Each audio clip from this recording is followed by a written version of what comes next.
Ini adalah cerita fiksi, semata-mata hanya untuk hiburan. Namanya Bagas, mahasiswa semester 5 yang selalu merasa dirinya calon pahlawan bangsa, padahal lebih sering jadi pahlawan kasur. Jam kuliahnya dimulai pukul 8 pagi, tapi Bagas biasanya baru bangun pukul 7.55 menit, itu pun karena alarm HP-nya sudah teriak sampai suaranya serak. Suatu pagi, Bu, kenapa aku nggak dibangunin? Ucap Bagas sambil mengusap belek di matanya. Loh, kamu kan sudah pasang alarm. Tadi ibu dengar suara alarmnya. Sahut ibunya Bagas sambil menyiapkan sarapan nasi goreng dengan topping telur ceplok.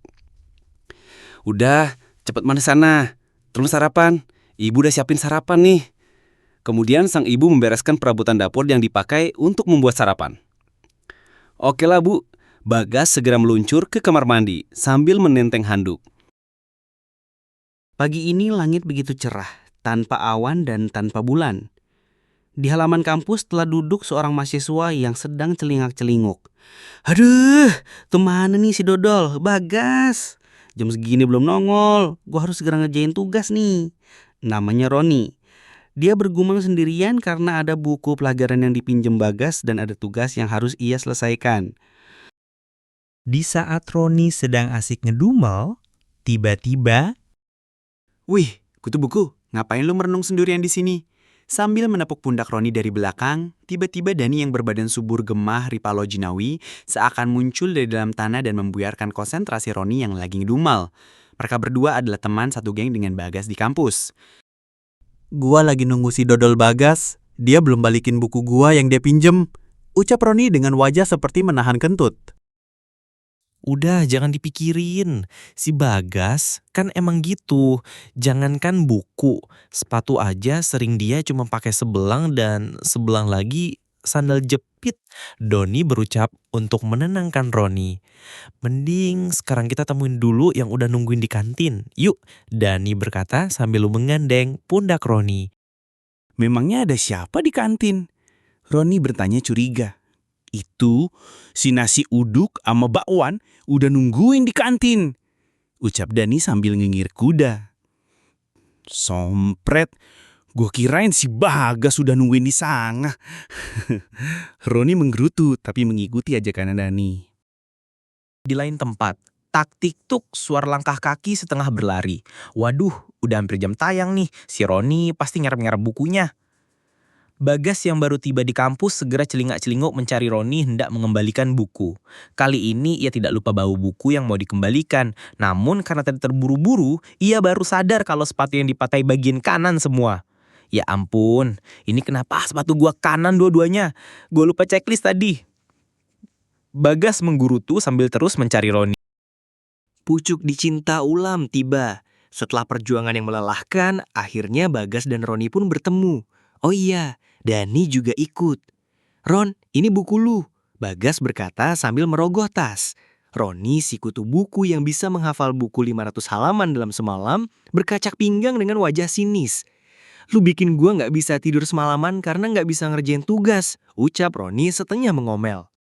Maaf deh Ron, gue udah niatin untuk membalikin buku ini dari jauh-jauh hari. Bahkan dari sebelum gue pinjam. Ternyata gue gak sanggup ngelaksanain karena godaannya terlalu berat, ucap Bagas dengan nada yakin menyesal. Lu kira puasa pakai godaan segala? Sambil meraih bukunya, Roni menggerutu. Udahlah, bukunya kan udah dikembalikan. Sekarang nih bakwan sisa 1, siapa yang mau? Kalau 5 detik gak ada yang mau, bakwan ini akan lenyap seketika. Dani berkata sambil menyodorkan nampan berisi bakwan yang sisa 1. Tempayan, udah, lu 4 aja tuh bakwan. Tadi gue udah sarapan di rumah, ucap Bagas dengan nada bercanda. Kemudian dengan rasa percaya diri dan tekad yang kuat, Dani melahap bakwan tersebut, diiringi tawa Bagas dan Roni. begitulah keseharian Bagas dan gengnya di kampus. Walau sedikit nakal, mereka adalah mahasiswa yang patuh dengan peraturan kampus dengan kalimat pamungkas yaitu, semoga Bapak dan Ibu dosen bisa memaklumi. Masalah paling besar Bagas bukan skripsi, bukan juga ujian tengah semester. tapi uang bulanan yang selalu hilang tanpa jejak. Baru saja dikasih orang tua, dalam hitungan menit sudah menipis. Setelah ditelusuri, ternyata penyebabnya adalah riset pribadi Bagas terhadap semua menu di warung kampus. Dari nasi goreng setan sampai es teh jumbo isi ulang. Yah, duit gua sisa segini, padahal masih ada beberapa yang belum diteliti. Lontong Buk Marni, siomay Pak Yudi, dan ketoprak Bang Umar. Bagas bergemam sendiri sambil menghitung sisa uang bulanannya. Di balik semua kekonyolannya, Bagas sebenarnya mahasiswa yang punya mimpi besar. Ia ingin menjadi penulis komedi. Ia percaya bahwa hidup mahasiswa penuh drama. Tapi, kalau dijalani dengan tawa, semuanya akan terasa lebih ringan. Dan begitulah, hari-hari Bagas berjalan. Penuh kegagalan kecil, tawa besar, dan cerita absurd yang selalu membuat orang-orang di sekitarnya merasa, hidup jadi mahasiswa memang harus kocak begini.